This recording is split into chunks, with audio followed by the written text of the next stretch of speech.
بسم الله الرحمن الرحيم الحمد لله رب العالمين اللهم صل على سيدنا محمد وآله وصحبه أجمعين إن أريد إلا الإصلاح ما استطعت وما توفيقي إلا بالله عليه توكلت وإليه أنيب لا حول ولا قوة إلا بالله العلي العظيم رب اشرح لي صدري ويسر لي أمري واحلل عقدة من لساني يفقهوا قولي ശുഹദാക്കളിൽ റബ്ബും റഹീമായോനേ ശറഫാൽ വഴങ്ങ് നിന്നിരിവാമന്നാനേ വഹബാൽ തുലൈക്കെന്റെ മുറാദും ദൈന വക്കാബിയഖീം ഉമൈകുൽ ഔനാ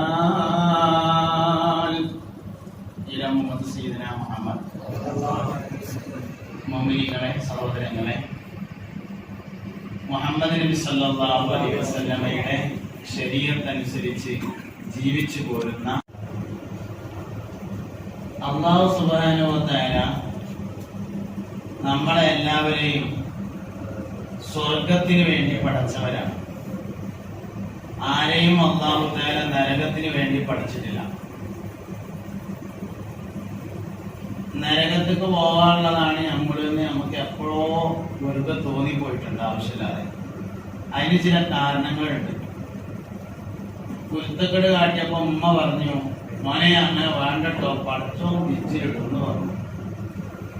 അപ്പൊ നമ്മൾ വിചാരിച്ചു പഠിച്ചോ എന്ന് പറഞ്ഞാല് വലിയ ഒരു പഞ്ചായത്ത് കുളത്തിന്റെ അത്ര വലിപ്പമുള്ള ഒരു കുളം നിറയെ തിരിച്ചുണ്ടാക്കിച്ച് ഒരു ചെറിയ ചൂരലോടെയും കൈ പിടിച്ച് നമ്മളും വരുന്നതിൽ ഇങ്ങനെ കാത്തിക്കാണ് അയക്കിടാന്. അങ്ങനെയില്ല. അള്ളാഹുത്താല അമ്മക്കാർക്കും വേണ്ടി ഉണ്ടാക്കിയതല്ല സ്വർഗ്ഗം. ഞമ്മക്ക് അള്ളാഹുത്താല സ്വർഗാണ് ഉണ്ടാക്കിയത്. പിന്നെ ഒരു പ്രശ്നം എന്താ വെച്ചാല് സ്വർഗത്ത് പോവാനുള്ള ഒരു യോഗ്യത ഒരു മനുഷ്യന് ഉണ്ടായില്ലെങ്കിൽ അവന് എന്തെങ്കിലും ഒന്ന് ചെയ്യണല്ലോ. അതിനുള്ള സംവിധാനം മാത്രമാണ് നരകം എന്ന് പറയുന്നത്. സ്വർഗത്തിലേക്ക് പോകാൻ ഒരുപാട് യോഗ്യതകളുണ്ട്. എങ്ങനെയെങ്കിലും ഒരു മനുഷ്യനെ സ്വർഗത്തിലിടാൻ പറ്റുമോ എന്നാണ് അള്ളാഹു തആല നോക്കുക. നരകത്തിലിടാൻ പറ്റുമോ എന്നല്ല അള്ളാഹുവിന്റെ നോട്ടം. സ്വർഗത്ത് പോകാനുള്ള എന്തെങ്കിലും വകുപ്പുണ്ടോ? ഉമ്മാനെ നോക്കിക്കണോ നോക്കും. ഉമ്മാനെ നോക്കിയാൽ സ്വർഗത്ത് പോകാൻ പറ്റും. അപ്പൊ അവന് സ്വർഗത്തിൽ. ഭർത്താവിന് ഭാര്യയുടെ തൃപ്തി ഉണ്ടോ നോക്കും. ഭാര്യക്ക് ഭർത്താവിന്റെ തൃപ്തി ഉണ്ടോ നോക്കും. അയൽവാസികൾക്ക് അവനെ പറ്റി നല്ല അഭിപ്രായം ഉണ്ടോ നോക്കും. ഇതൊക്കെ സ്വർഗത്ത് പോകാനുള്ള യോഗ്യതകളാണ്. ഉമ്മാന്റെ കാലിന്റെ ഓട്ടാണ് സ്വർഗം എന്ന് പറഞ്ഞിട്ടുണ്ട്. ഈ കാലിന്റെ ഓട്ടുള്ള സ്വർഗാവുമ്പോ കയ്യിലുള്ളതാണെങ്കിൽ വേഗം വാങ്ങാൻ പറ്റും. കാലിന്റെ ഓട്ടാവുമ്പോ കയ്യിലുള്ള മഴ വേഗം കിട്ടൂല. കുറച്ച് പ്രയാസം ഉണ്ടാവും കിട്ടാൻ. നമ്മളൊരു സാധനം കയ്യിൽ നിന്ന് പോവാതിരിക്കാനാണ് കാലിന്റെ ഓട്ട് വെച്ചിട്ട് നല്ല ചവിട്ടി ഇങ്ങനെ മുറുക്കി പിടിക്കുക. അപ്പൊ അത് കിട്ടാൻ അല്പം പ്രയാസമാണ്. പക്ഷെ വാങ്ങിയേ പറ്റുള്ളൂ എന്നുള്ളതാണ്. അതൊരു മനുഷ്യനുണ്ടോ ഇല്ല എന്നാണ് ആദ്യം പരിശോധിക്കുന്നത്. എന്തെങ്കിലും സ്വർഗാവകാശിയാണ്. ഭാര്യക്ക് ഭർത്താവിന്റെ സന്തോഷം വേണം. ഭർത്താവിന് ഭാര്യയുടെ സന്തോഷം വേണം. അയ്യുമംറാദിൻ മാതത്ത് വസൗജുഹാ അൻഹാ റാദിൻ ദഖലത്തിൽ ജന്ന ഹബീബുനാ റസൂലുള്ളാഹി സ്വല്ലല്ലാഹു അലൈഹി വസല്ലം. ഏതെങ്കിലും ഒരു പെണ്ണ് മരിക്കുമ്പോൾ അവളുടെ ഭർത്താവ് അവളെ തൊട്ട് തൃപ്തിപ്പെട്ടവളാണെങ്കിൽ അവർ സ്വർഗത്തിൽ കടന്നു എന്ന് അഷ്റഫുൽ ഖൽഖ് ത്വാഹ റസൂലുള്ളാഹി. മരിക്കുമ്പോ കലിമ ചൊല്ലിയിട്ടുണ്ടോ നോക്കും. ഉണ്ടെങ്കിൽ അത് മതി സ്വർഗത്ത് പോവാന്. മരിക്കണ നേരത്തിൽ ലാ ഇലാഹ ഇല്ലല്ലാഹ്. ഒരുപാട് മനുഷ്യന്മാരെ നമ്മൾ മരിക്കണോട്ടുണ്ടല്ലോ. പഴയ കാലത്തതിലേറെ ഇബാദത്ത് വളരെ കൂടുതലാണ്. മുമ്പൊന്നും പരിപാടി എടുത്ത് എത്ര ആൾക്കാർ വരില്ല. നല്ല ആൾക്കാർ ഇബാദത്ത് ആൾക്കാർക്ക് വളരെ കൂടുതലാണ്. നോമ്പ് വെക്കുന്നവര് കൂടുതലാണ്. ഇനിയിപ്പോ ബുധനാഴ്ച മിഅ്റാജിന്റെ നോമ്പാണ്, മിക്കവാറും എല്ലാവരും നോക്കും. സുന്നത്ത് നോമ്പ് വരെ എല്ലാവരും നോക്കുന്നുണ്ട്. നിസ്കാരമുണ്ട്, എഴുത്തിക്കാപ്പുണ്ട്, ഖുർആനോത്തുണ്ട്. നമ്മളെ നാട്ടിലൊക്കെ റമദാൻ മാസം ആയാല് അങ്ങാടിത്തെ പള്ളിന്റെ ഹൗദൊക്കെ വെള്ളടിച്ചാൽ തന്നെയില്ല, ആൾക്കാർ നിൽക്കിച്ചിട്ട് തന്നെയാണ്. സ്പെഷ്യൽ പിരിവ് ഉണ്ടാവും ഹൗദൊക്കെ വെള്ളടിക്കാൻ. കാരണം മനുഷ്യന്മാരങ്ങനെ ഉണ്ടാക്കാൻ നിസ്കരിക്കുക, ഇബാദത്ത് വളരെ കൂടുതലാണ്. പക്ഷെ പഴയ കാലത്ത് ഇബാദത്തൊക്കെ കുറവേക്കാരം, പാടത്ത് പണിയെടുക്കാരം. വെള്ളിയാഴ്ച ബാങ്ക് കൊടുത്തിട്ട് 40 ആളെ തയ്യായിട്ട് മൊല്ലാക്ക പാടത്ത് പോയിട്ട് കൃഷിക്കാരനെ കൂട്ടിക്കൊണ്ടെന്ന് പള്ളിക്കുളത്തുനിന്ന് കുളിപ്പിച്ചിട്ട് തുണിങ്കുപ്പായി എടുപ്പിച്ച് പള്ളിന്റെ ഉള്ളിൽ കൊണ്ടുപോയി 40 ആളെ എണ്ണി തയ്ച്ചുകാണ്ട് പുതുബോധം നിസ്കരിച്ചിരുന്നു. പക്ഷെ ഓര് മരിക്കാൻ നേരത്ത് പാടത്തുനിന്ന് കയറി വരും. എന്നിട്ട് വീട്ടുകാരിയോട് പറയും, മോളെ നല്ല ചൂടുള്ള കഞ്ഞിൻ്റെ ഉണ്ടോ, എനിക്ക് എന്തോ ഒരു അസ്വസ്ഥത തോന്നുന്നുണ്ട്, രക്ഷപ്പെട്ടിങ്ങാണ്ട് കൊണ്ടുവരേ. ആ കഞ്ഞിന്റെ വെള്ളമാണ് കുടിച്ചിങ്ങാണ്ട് കട്ടിലുമെന്നാണ്ട് നീണ്ടു നീർന്ന് കടന്ന് ലാ ഇലാഹ ഇല്ലല്ലാഹ് ചൊല്ലിങ്ങാണ്ട് മൗത്തായി. ഇന്നിപ്പോ ഈ ഇരിക്കണ നമ്മളെല്ലാരും ഒരുപാട് മനുഷ്യന്മാര് മരിക്കുന്നുണ്ടാവും. എത്ര ആള് കരിമേരി മരിക്കുന്നുണ്ട്? അതൊരു ചോദ്യമാണ്, പ്രധാനപ്പെട്ട ഒരു ചോദ്യം.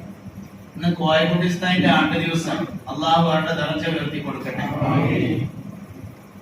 ബഹുമാനപ്പെട്ട സമസ്ത കേരള ജമിയത്തുൽ ഉലമയുടെ പ്രസിഡന്റ് ആയിരുന്ന ആനക്കര കോയക്കുട്ടി മുസ്ലിയാർ വലിയ ഉദ്ദേശായി മരിക്കണ സമയത്ത് ചാപ്പനങ്ങാടി വാപ്പു മുസ്ലിയാർ അദ്ദേഹത്തെ ഇജാസത്തായി ഏൽപ്പിക്കുകയും ലോകത്തിന്റെ വിവിധ ഭാഗങ്ങളിൽ അദ്ദേഹം നിലനിർത്തി പോരുകയും ചെയ്തിരുന്ന ചാപ്പനങ്ങാടിയുടെ ദിക്ർ ഹൽക്ക പേരക്കുട്ടികളെയും മക്കളെയൊക്കെ വിളിച്ചിട്ട് കരയിരുത്തിങ്ങാണ്ട് എല്ലാരും കൂടി ഇങ്ങനെ ചെല്ലിച്ച് അത് കഴിഞ്ഞ് യാസീൻ ഓതിച്ച് കട്ടിലുമേനെ കടന്നുകാണ്ട് ലാ ഇലാഹ ഇല്ലല്ലാഹ് എന്ന് ചൊല്ലിങ്ങാണ്ട് മൗത്തായി. എന്നാണ് ദിവസം. അല്ലാഹു അവരുടെ ദർജ ഉയർത്തട്ടെ. ഈ മാസം ഒരുപാട് വലിയ വലിയ ആൾക്കാർ വഫാത്തായ ദിവസമാണ്. നാട്ടിക ഉസ്താദ് വഫാത്തായ മാസമാണ് ഈ മാസം. ഒരുപാട് മഹത്തുക്കളായ ആളുകൾ ഈ മാസം നമ്മോട് വിട പറഞ്ഞിട്ടുണ്ട്. അപ്പൊ ഒരുപാട് ആൾക്കാർ ഇബാദത്ത് ചെയ്യുന്ന നമ്മൾ കാണുന്നുണ്ട്, ഒരുപാട് ആൾക്കാർ മരിക്കണവും കണ്ടിട്ടുണ്ട്. എന്നാൽ എത്ര പേര് കെലിമ ചൊല്ലി മരിക്കുന്നത് കണ്ടിട്ടുണ്ട് എന്നത് നമ്മളോട് ചോദിക്കേണ്ട ഒരു ചോദ്യമാണ്. ലാ ഇലാഹ ഇല്ലല്ലാഹ് എന്ന് ഒരാൾ അവസാനം പറഞ്ഞാൽ സ്വർഗ്ഗത്തിൽ പോകും. മൻ കാന ആഖിറു കലാമിഹി ഖൗല ലാ ഇലാഹ ഇല്ലല്ലാഹ് ദഖലൽ ജന്ന.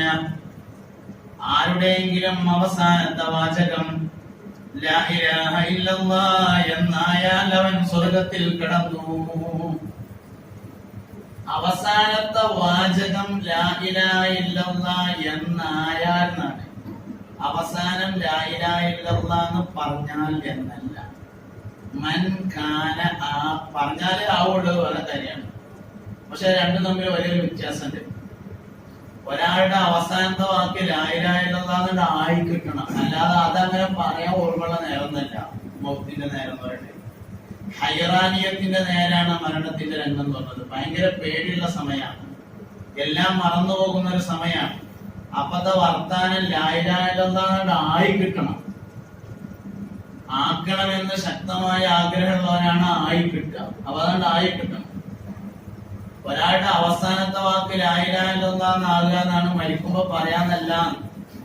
ചെറുശ്ശേരി ഉസ്താദ് അല്ലാഹു അവരുടെ ദർജ ഉയർത്തട്ടെ, മൂപ്പരെ ഡ്രൈവറോട് എപ്പോഴും ഈ ഹദീസ് പറയാറുണ്ടായിരുന്നു.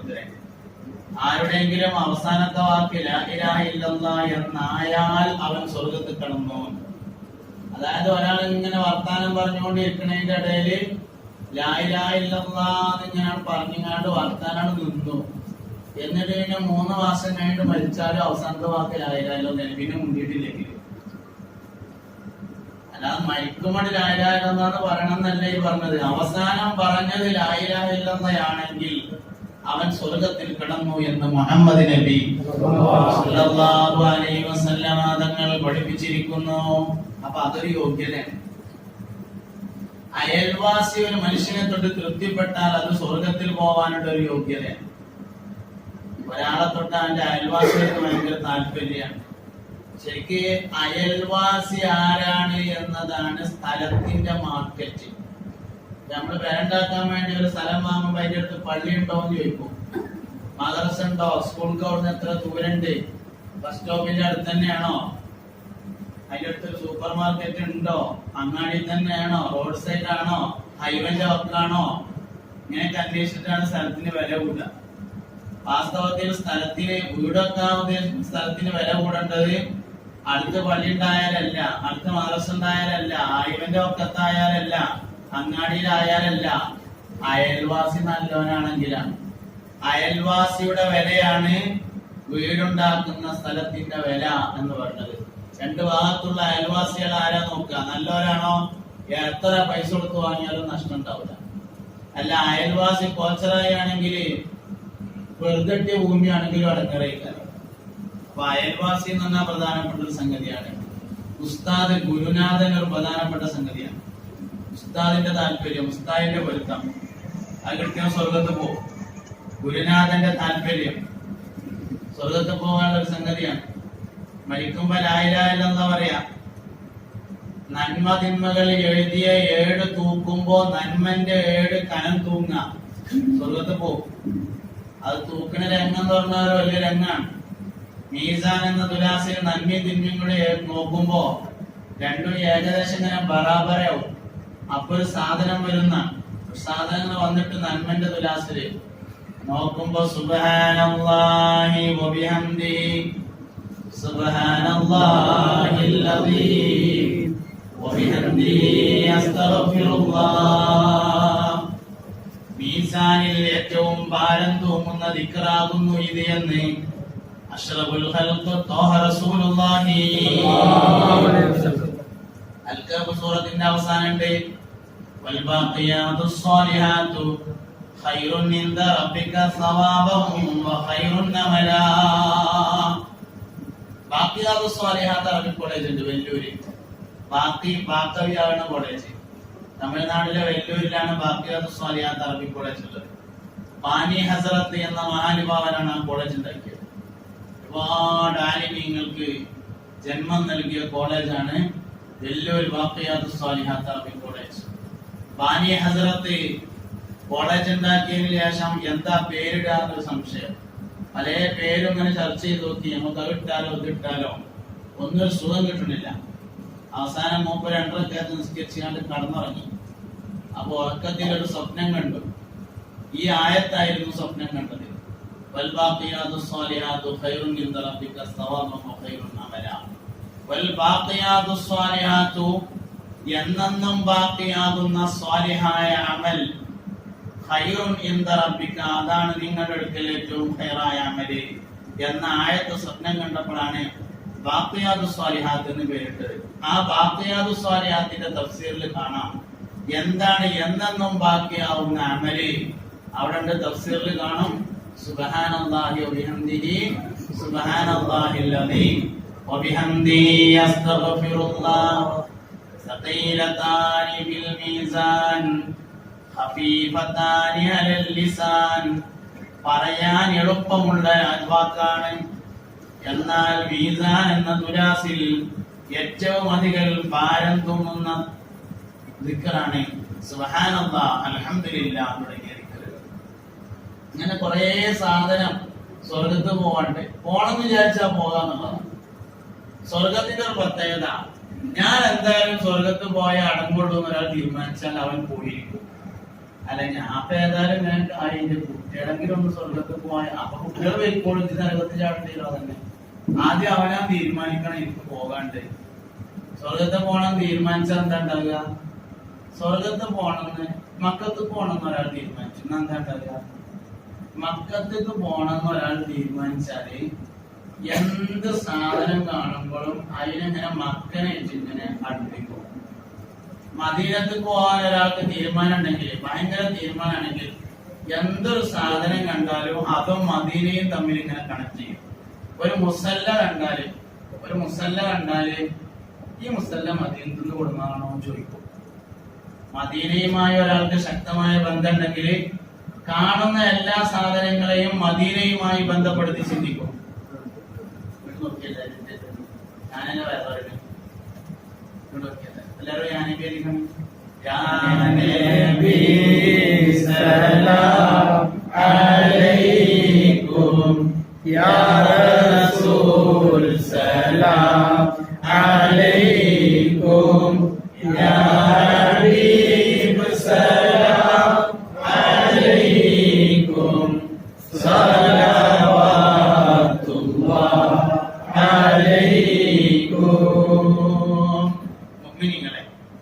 അപ്പോ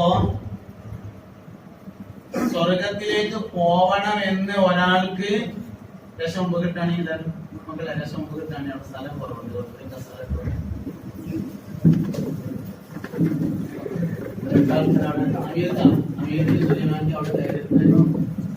കസാല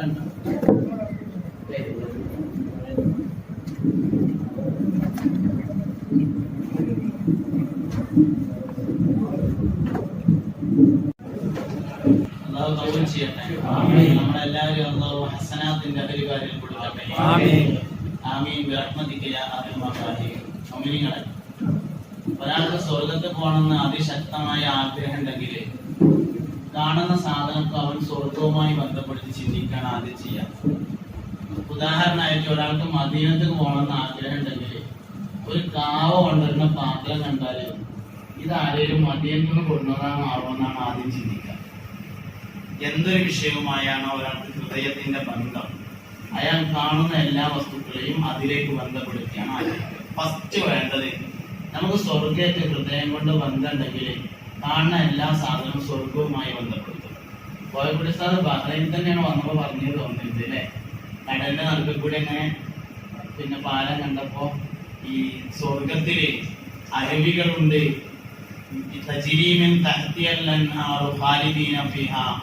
എന്നൊക്കെ പറഞ്ഞതിനെ പറ്റി ഞാൻ അങ്ങനെ ആലോചിക്കുന്നു. സന്ദർഭികമായി ഇന്ന് കോയക്കുടി സാറിന്റെ 5 ദിവസം കൂടിയാണ് അള്ളാഹുവയുടെ ദർജ ഉയർത്തിക്കൊടുക്കുക.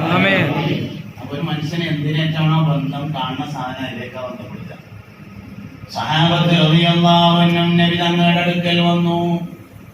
ഒരിക്കൽ ഒരു സഹാബി നബിയോട് ചോദിച്ചു, അല്ലാഹുവിന്റെ റസൂലേ, അഫിൽ ജന്നതി സമാഉൻ യാ റസൂലല്ലാഹ്, അല്ലാഹുവിന്റെ റസൂലേ സ്വർഗ്ഗത്തിൽ പാട്ടുണ്ടാവുമോ?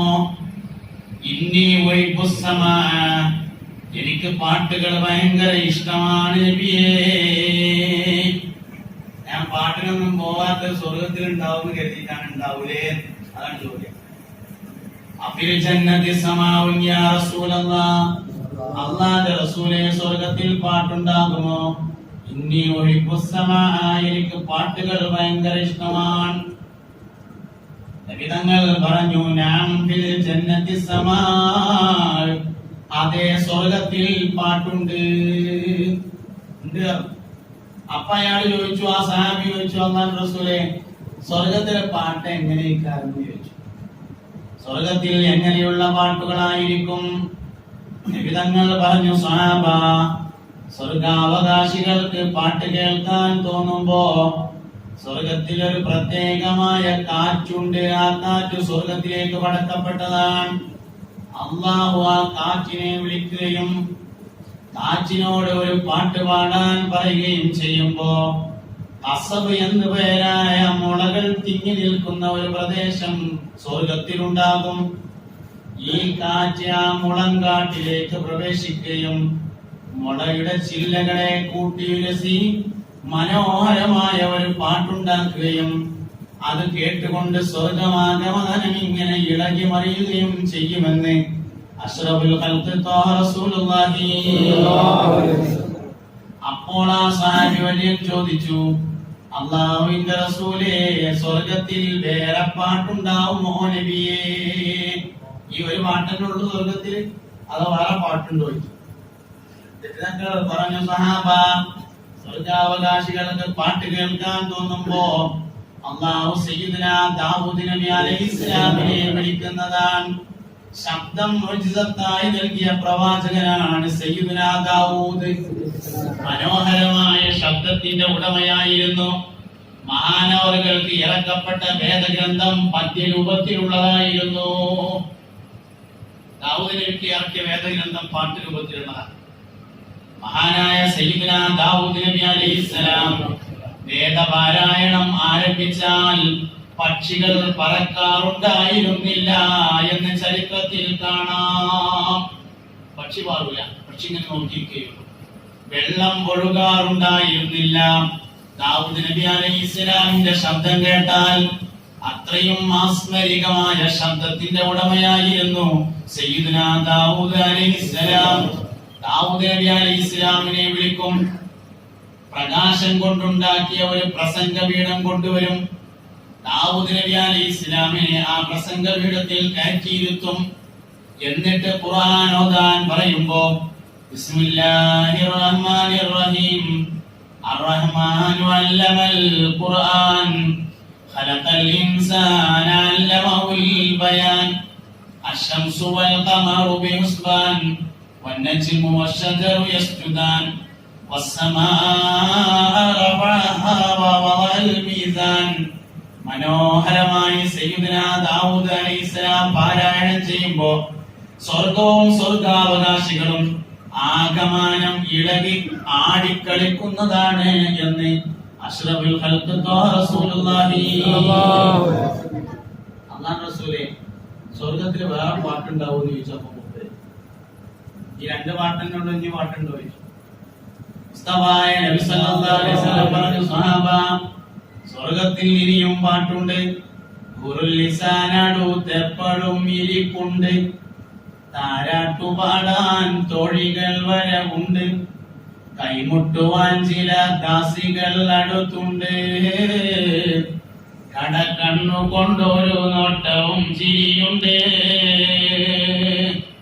സഹാബത്തിന്റെ ഒരു പ്രത്യേകത, എന്ത് സാധനം കണ്ടാലും സ്വർഗത്തിലേക്ക് ബന്ധപ്പെടുത്തി ആലോചിക്കും. ഇത് സ്വർഗത്തിൽ ഉണ്ടാവുന്നാവോ, അത് സ്വർഗത്തിൽ ഉണ്ടാവുന്നാവോ. എത്രകാലം മുളങ്കാട് നമ്മൾ കണ്ടിട്ടുണ്ട്. ഒരിക്കലെങ്കിലും ഈ സാധനം സ്വർഗത്തിൽ പാട്ട് പാടാനുള്ളതെന്ന് നമ്മൾ ഉണ്ടാവില്ല. സ്വർഗത്തിലുള്ള വസ്തുക്കളേക്ക് നമുക്ക് യാതൊരു ബന്ധവുമില്ല. നല്ല 10-25 ലക്ഷം റുപ്യക്ക് പേരുണ്ടാക്കിയിട്ട് സിറ്റ് ഔട്ടൊക്കെ കയറിയാൽ, ഡൈനിങ് ഹാളൊക്കെ കയറിയാല് കബോർഡിലുണ്ടാവും നരകത്തിലുള്ള എല്ലാ സാധനവും. പാമ്പും തേടും ചേരി എല്ലാ സാധനവും ഉണ്ടാവും. വരച്ചിടമ മുഴുവൻ. എന്നിട്ട് സ്വർഗത്തിലുള്ള സാധനം ഉണ്ടാക്കി വല്ലാപ്പോ ഓടുണ്ടാക്കിയ ഓടിന്റെ കിണ്ടി ഉണ്ടാവും വട്ടത്ത് അഴുക്കുക. എന്നിട്ട് അങ്ങാടി കൊണ്ടുപോയിട്ട് ഒരു പൊടിയിട്ട് വരച്ചിട്ട് ക്ലിയർ ചെയ്ത് കൊണ്ടുവരിക, വെക്കുക. വെക്കുമ്പോ മനസ്സോട് കരുതണം, കിണ്ടി സ്വർഗത്തിൽ ഉണ്ടെന്ന് പറഞ്ഞതുകൊണ്ടാണ് വെക്കുന്നത്.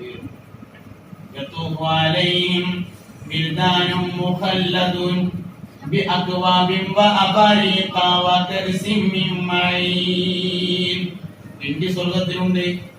സ്വർഗത്തിലുള്ള സാധനം കംപ്ലീറ്റ് പാക്ക് ചെയ്യണം, മറ്റൊക്കെ എടുത്ത് വരച്ചിടണം.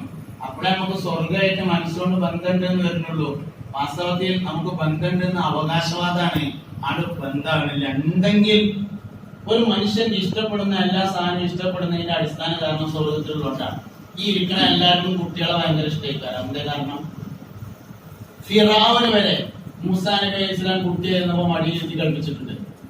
കുട്ടികളെ എല്ലാവർക്കും ഇഷ്ടം. എന്തേ കാരണം? കുട്ടികൾ സ്വർഗത്തിലുണ്ട്. ഹൃദമത്തിനായി കാണാം അതിൽ ചില കുട്ടികൾ, കാഴ്ചക്ക് കൗതുകമേറും സുന്ദരമുത്തുകൾ.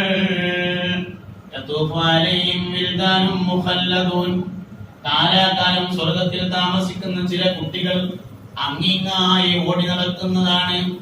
അവരുടെ കയ്യിൽ വെള്ളം കുടിക്കുന്ന കോപ്പകളും കിണ്ടികളും ഉണ്ടായിരിക്കുന്നതാണ്. റോസാപ്പൂ എല്ലാവർക്കും ഇഷ്ടമാണ്. എന്തേ കാരണം? റോസാപ്പൂ സ്വർഗത്തിലുണ്ട്. മുസ്തഫായ നബി സല്ലല്ലാഹു അലൈഹി വസല്ലമ തങ്ങളുടെ ശരീരത്തിന് റോസാപ്പൂവിന്റെ വാസനയായിരുന്നു എന്ന് ഇമാമുനാ തുർമുദി റളിയല്ലാഹു അൻഹു റിപ്പോർട്ട് ചെയ്തിട്ടുണ്ട്. നമ്മൾ എന്തൊരു സാധനം ഒരു ഇഷ്ടമുള്ള സാധനം പരിശോധിച്ചാൽ പാമ്പിനെ ആർക്കും ഇഷ്ടമല്ല. എന്തേ കാരണം? അത് നരകത്തിലാണ്. തയ്യാറാർക്കും ഇഷ്ടമല്ല. എന്തേ കാരണം? അത് നരകത്തിലാണ്. ഒരാൾക്ക് ഒരു വസ്തുവിനോട് ഇഷ്ടം തോന്നുന്നുവെങ്കിൽ അടിസ്ഥാനപരമായി ഇഷ്ടത്തിന്റെ കാരണം അതിന് സ്വർഗവുമായി ബന്ധമുണ്ട് എന്നതാണ്. ഏത് സാധനം പരിശോധിച്ചാലും അങ്ങനെ. ഇങ്ങനെ നമുക്ക് സ്വർഗ ആഗ്രഹം ഉണ്ടെങ്കിൽ സ്വർഗവുമായി ബന്ധപ്പെടുത്തി വിഷയങ്ങളെ ചിന്തിക്കാൻ വേണ്ടി പറ്റണം. അപ്പോഴാണ് ആഗ്രഹം വരുന്നത്. എന്തൊരു സാധനം ഇതാണ് ഒരാൾക്ക് ഫസ്റ്റ് ഉണ്ടാകുക. സ്വർഗം ഒരാളുടെ ലക്ഷ്യമാണെങ്കിൽ ആദ്യം കാണുന്ന എല്ലാ വിഷയത്തെയും സ്വർഗവുമായി ബന്ധപ്പെടുത്തും. രണ്ടാമത് ഒരാൾ ചെയ്യുന്ന കാര്യം ഉറക്കത്തിൽ കാണുന്നുള്ളതാണ്. ഒരാൾക്ക് മദീനത്തേക്ക് പോകാൻ ഭയങ്കര ആഗ്രഹമാണെങ്കിൽ ഉറക്കത്തിലാണ് പോകും.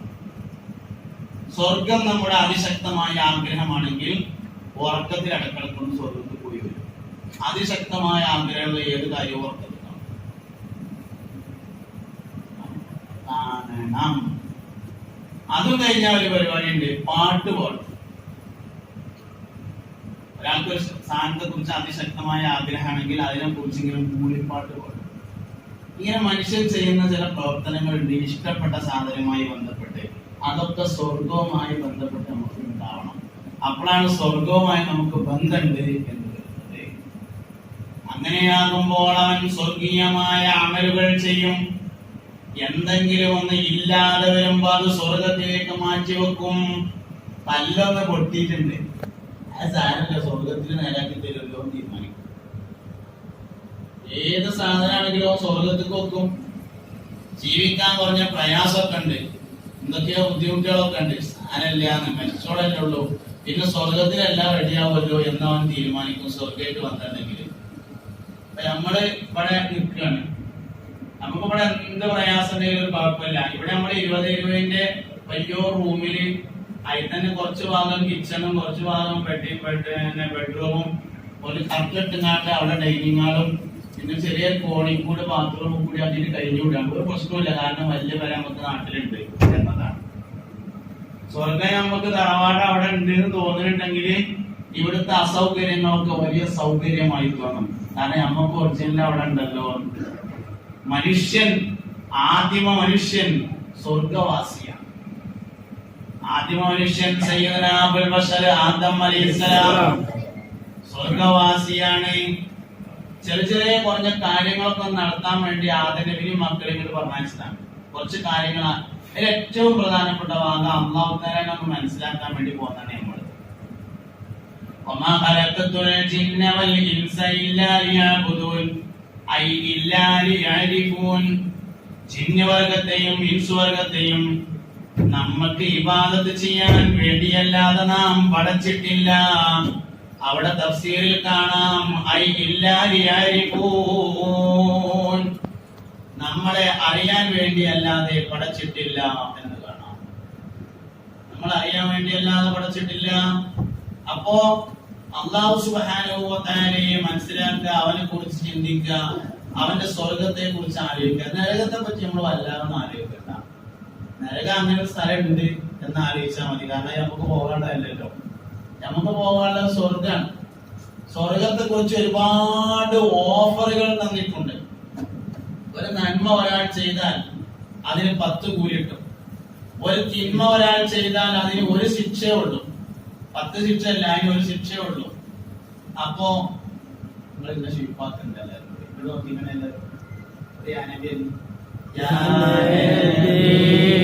സലാം അലൈക്കും യാ റസൂൽ സലാം അലൈക്കും യാ ഹബീബ് സലാം അലൈക്കും സലവാത്തുല്ലാഹ് അലൈക്കും അശ്റഫൽ ഖദ്റു അലൈനാ فاختفت منه البدور مثل حسنك ما رأينا قط يا وجه السرور النبي سلام عليكم يا رسول سلام عليكم يا حبيب سلام عليكم صلوات الله عليكم. അപ്പൊ ആദം നബി അലൈഹി ഇസ്ലാമിനെ അല്ലാഹു തആല പഠിച്ചത് സ്വർഗ്ഗത്തിലാണ്. ആദം നബി അലൈഹി ഇസ്ലാം അവിടെ താമസിച്ചു. ചില അനിവാര്യമായ കാരണങ്ങളെ കൊണ്ട് അല്ലറ ചില്ലറ പ്രവർത്തനങ്ങളൊക്കെ ചെയ്തിട്ട് അങ്ങോട്ടിനെ പോകാൻ വേണ്ടി ഇവർ പറഞ്ഞയച്ചു. എന്നിട്ട് ആദം നബി അലൈഹി ഇസ്ലാമും മക്കളും ഇവിടെ നിന്ന് ജീവിച്ചുകൊണ്ടിരിക്കുന്നു. നമുക്ക് അങ്ങോട്ടിനെ പോകാനുള്ളതാണ്.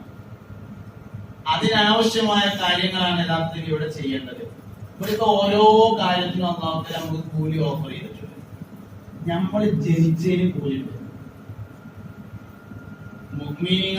മൂമിനായ ഉമ്മാന്റെയും വാപ്പാന്റെയും കുട്ടിയായിട്ട് ജനിച്ചതിന്റെ കൂലിയുണ്ട്. ശ്വാസം വലിക്കുന്നതിന്റെ കൂലിയുണ്ട്. മുഅ്മിനായ മനുഷ്യന്റെ ശ്വാസം വലിക്കുക കൂലിയുണ്ട്. നമ്മളെന്തിനാ ദീർഘായുസിന് തുറക്കുന്നത്? അല്ലാഹുവേ, ഞങ്ങൾക്ക് എല്ലാവർക്കും ദീർഘായുസ്സും ആഫിയത്തും തരണേ പടച്ചോനേ. ദീർഘായുസ് കൊണ്ടുള്ള ഗുണം എന്താ? പാമ്പടിച്ച് മരിച്ച ഷഹീദിന്റെ കൂലിയാണ്. പാമ്പടിച്ച് മരിച്ചാൽ ഷഹീദിന്റെ കൂലിയാ. അപകടത്തിൽ പെട്ട് മരിച്ചാൽ ഷഹീദിന്റെ കൂലിയാ. പെട്ടെന്നുള്ള മരണങ്ങൾക്ക് ഷഹീദിന്റെ കൂലിയാ. അത് വേണ്ടാന്ന് വെച്ചിട്ട് നമ്മൾ ദീർഘായുസിന് തോരക്കാണ്. എന്താ കാരണം? അതിനൊരു കാരണമുണ്ട്. ഒരു കൊല്ലം ശ്വാസം വലിച്ചാൽ അതിന്റെ കൂലി കിട്ടും. അതിന്റെ കാരണം ശ്വാസം വലിക്കുന്നതിന് കൂലിയുണ്ട്. മുഅ്മിനായ മനുഷ്യന്റെ ഓരോ ശ്വാസം വലിയും ഇബാദത്താണ്. മുഅ്മിനായ മനുഷ്യൻ ഭക്ഷണം കഴിക്കുന്നത് ഇബാദത്താണ്. മുഅ്മിനായ മനുഷ്യൻ പാടത്ത് പണിയെടുക്കുന്നത് ഇബാദത്താണ്. പക്ഷെ പല കാര്യങ്ങളും നമുക്ക് ഇബാദത്തായി മനസ്സിലാക്കാൻ പറ്റുന്നില്ല. കച്ചവടം ഇബാദത്താണ്, ഹോട്ടൽ ഇബാദത്താണ്, ബേക്കറി ഇബാദത്താണ്. ഇബാദത്തായി മനസ്സിലാവാത്തത് കൊണ്ടാണ് നമുക്ക് ആചാരങ്ങളും അനുഷ്ഠാനങ്ങളും രണ്ടായി മാറുന്നത്. ശ്രദ്ധിക്കണമെങ്കിൽ ഞാൻ ഈ പറയുന്നത്, നമ്മുടെ ആചാരങ്ങളും അനുഷ്ഠാനങ്ങളും രണ്ടായി മാറുന്നതിന്റെ കാരണം ഇബാദത്തായി മനസ്സിലാവാത്തതാണ്. അതായത് ഇസ്ലാം ദീനിലെ ആചാരങ്ങളുണ്ട്, അനുഷ്ഠാനങ്ങളുണ്ട്. അനുഷ്ഠാനങ്ങളിലേക്കുള്ള വഴികൾ ആചാരങ്ങളാണ്. ഇപ്പൊ ഉംറക്ക് പോകൽ അനുഷ്ഠാനം, ഉംറക്ക് പോകാൻ കായുണ്ടാക്കൽ ആചാരം. അനുഷ്ഠാനങ്ങളിലേക്കുള്ള വഴികളാണ് ആചാരങ്ങൾ. ഇസ്ലാം ദീനിൽ ആചാരമുണ്ട്, അനുഷ്ഠാനമുണ്ട്. ആചാരവും ക്ലിയർ ആവണം, അനുഷ്ഠാനവും ക്ലിയർ ആവണം. ഏതെങ്കിലും ഒന്നായാൽ പോരാ. നമുക്ക് പലപ്പോഴും അനുഷ്ഠാനങ്ങൾ ക്ലിയർ ആണ്, ആചാരം ക്ലിയർ അല്ല.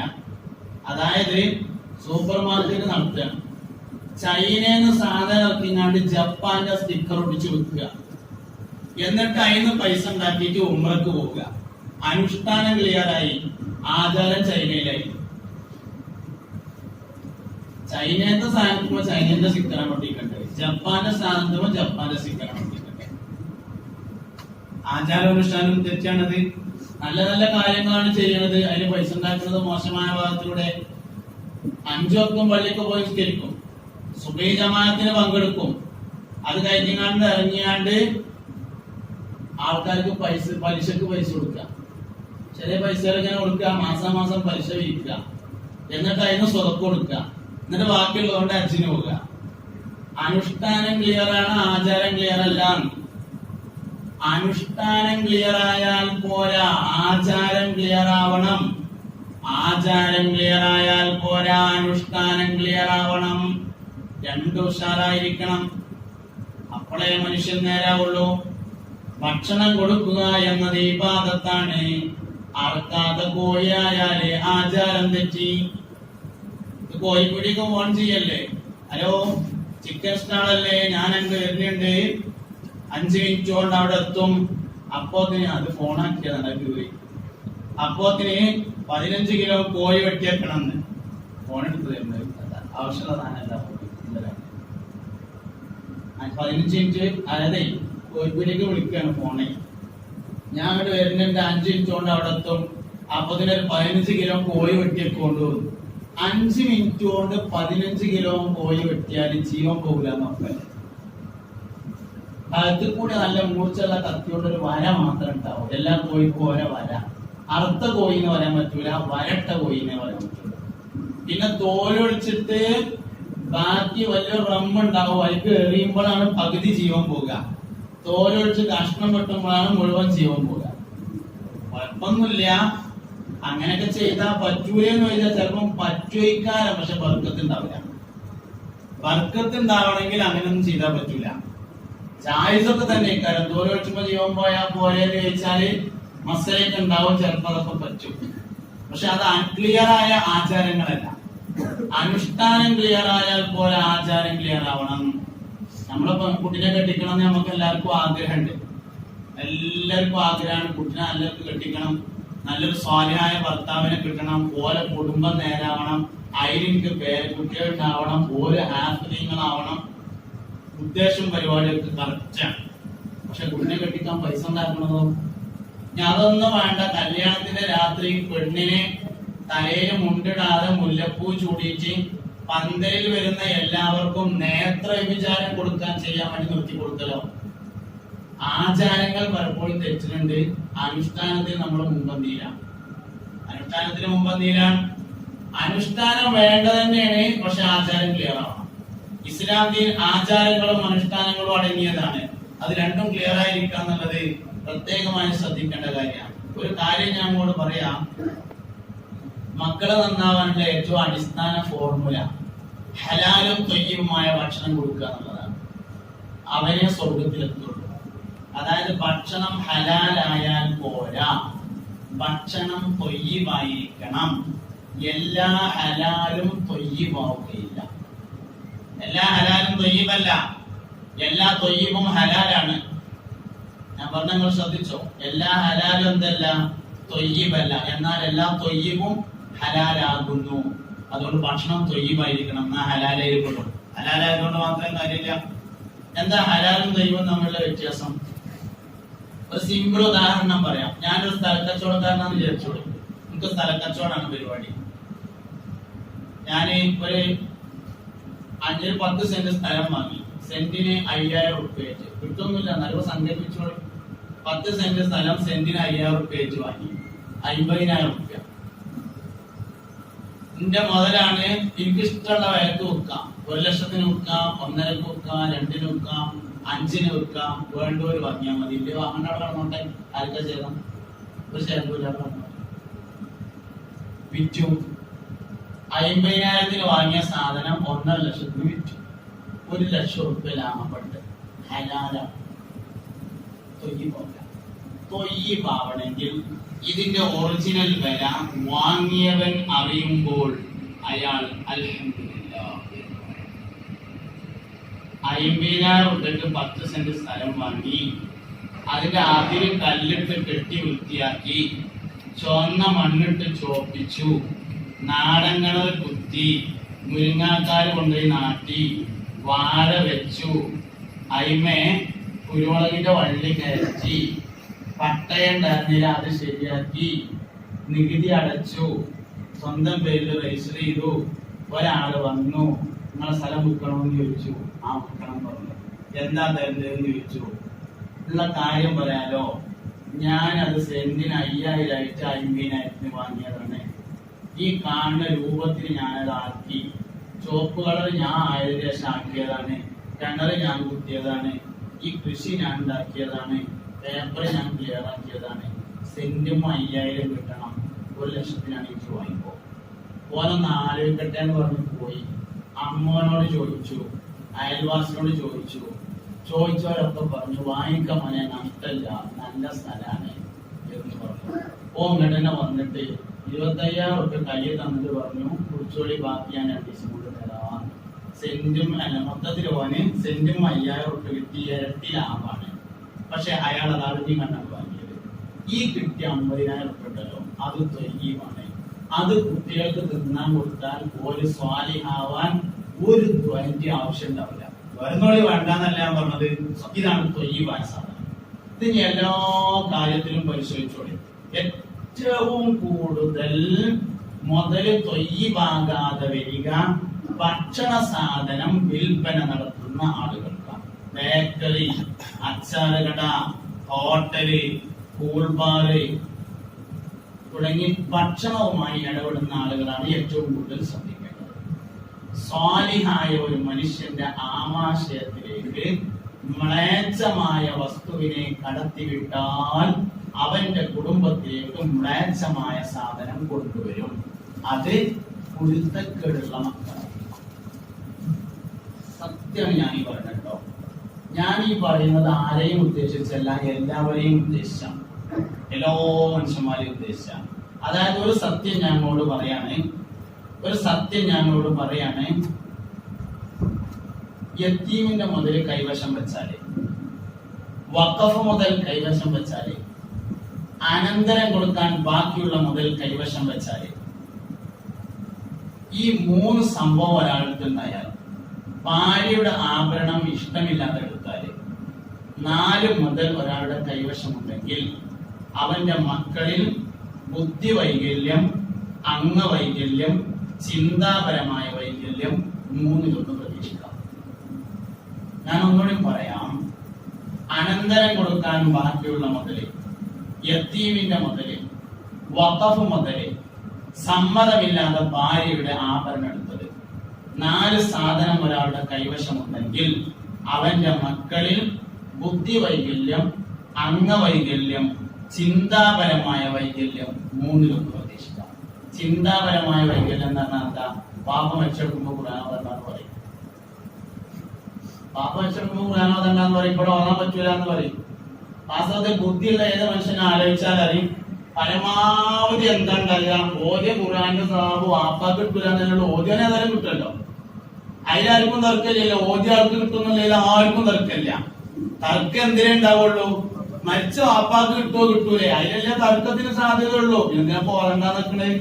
ഏറിയ മരിച്ച ആൾക്ക് കിട്ടൂലെന്നേ ഉള്ളൂ, എന്നാലും ഓദ്യ ആൾക്ക് കിട്ടുമല്ലോ. എന്തായാലും മരിച്ചോടത്ത് ഒരാൾ ഖുർആൻ ഓതുക പറഞ്ഞത് ഒരു നല്ല കാര്യം തന്നെ. പിന്നെ റഹ്മത്തിന്റെ മലക്കുകൾ ഖുർആൻ ഓതുന്നിടത്ത് ഇറങ്ങുന്നുള്ളതിൽ ആർക്കും തർക്കമില്ല. പിന്നെന്തിനാവും തിരക്കൂടുന്നത്? തിരക്കൂടുന്നതിന്റെ കാരണം തന്നെയാണ്, ഒന്നുകിൽ യത്തീമിന്റെ മുതൽ തിന്നാൻ കൊടുത്തിട്ടുണ്ട്, അല്ലെങ്കിലോ തൃപ്തിയില്ലാത്ത മുതൽ തിന്നാൻ കൊടുത്തിട്ടുണ്ട്, അല്ലെങ്കിലോ വഖഫ് മുതൽ കൈവശം വെച്ചിട്ടുണ്ട്, അല്ലെങ്കിലോ സ്വത്തിൽ അനന്തരം കൊടുക്കാൻ ബാക്കിയുണ്ട്. ഇനി അനന്തരം കൊടുക്കാൻ ബാക്കിയുള്ളത് ഓന്റെ വാപ്പയാണെങ്കിലും ഉണ്ടാവും ഈ പ്രശ്നം. ഓം അത്രല്ല. ജീവിതത്തിൽ ഏറ്റവും സൂക്ഷിക്കേണ്ടത് അനന്തരം കൊടുക്കാൻ ബാക്കിയുള്ള മുതലാണ്.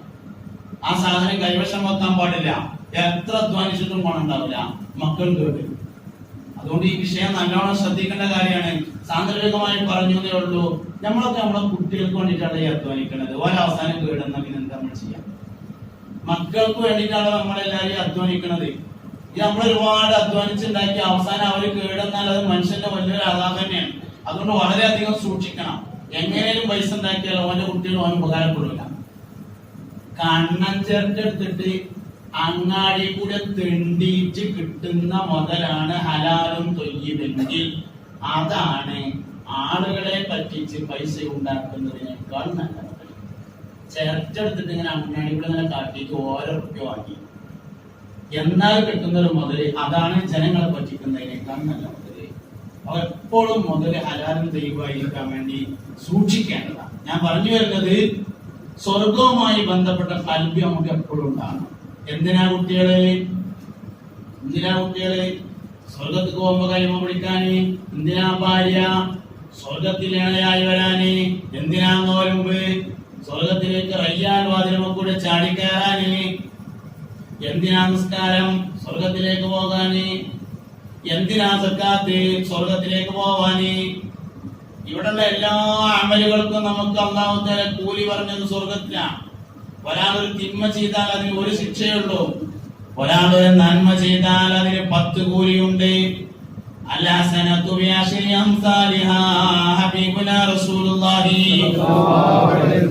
ഒരു നന്മ 10 ഇരട്ടി കൊണ്ടാണ് തിരിച്ചു നൽകുക എന്ന് മുസ്തഫായ നബി സല്ലല്ലാഹു അലൈഹി വസല്ലമ തങ്ങൾ പറഞ്ഞിട്ടുണ്ട്. എല്ലാ കാര്യത്തിലും സ്വർഗത്തിൽ കൂലിയുണ്ട്.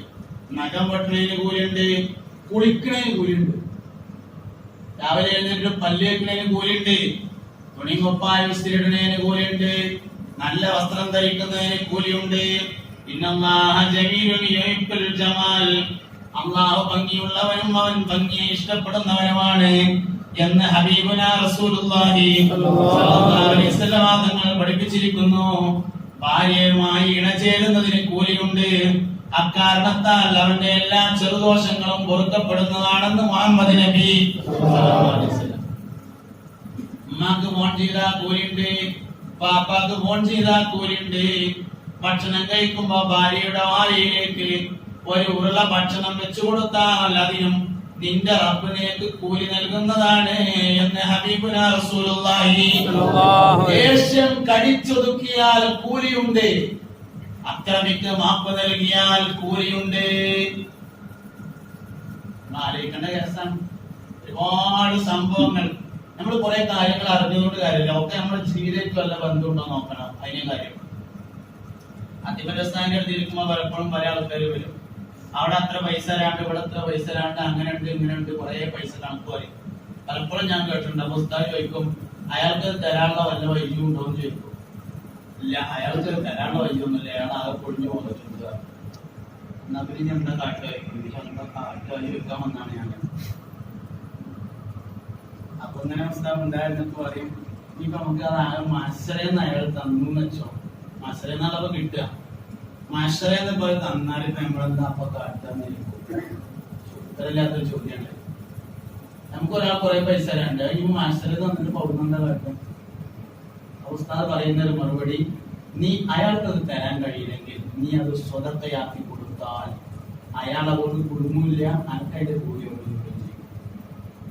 ഇയാളെ മത്സരം ഇയാളെ അടങ്ങാറാക്കാമെന്ന് തീരുമാനിക്കുന്നതിനേക്കാൾ വലുതാണ് ഈ സ്വതക്കന്റെ കൂലി.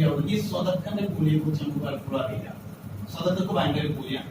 സ്വതക്ക് കൊടുക്കുന്ന സമയത്ത് വരക്കാൻ പറയാൻ പാടില്ല.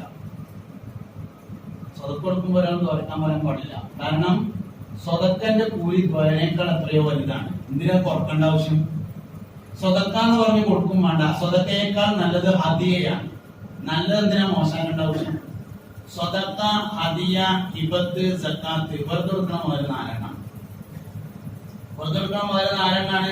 സ്വതക്ക, ഹദിയ, ഹിബത്ത്, സക്കാത്ത്. ഇതിൽ ഏറ്റവും മോശപ്പെട്ട മുതൽ സക്കാത്താണ്. സക്കാത്തിന്റെ മുതൽ നല്ല മുതലല്ല. സക്കാത്ത്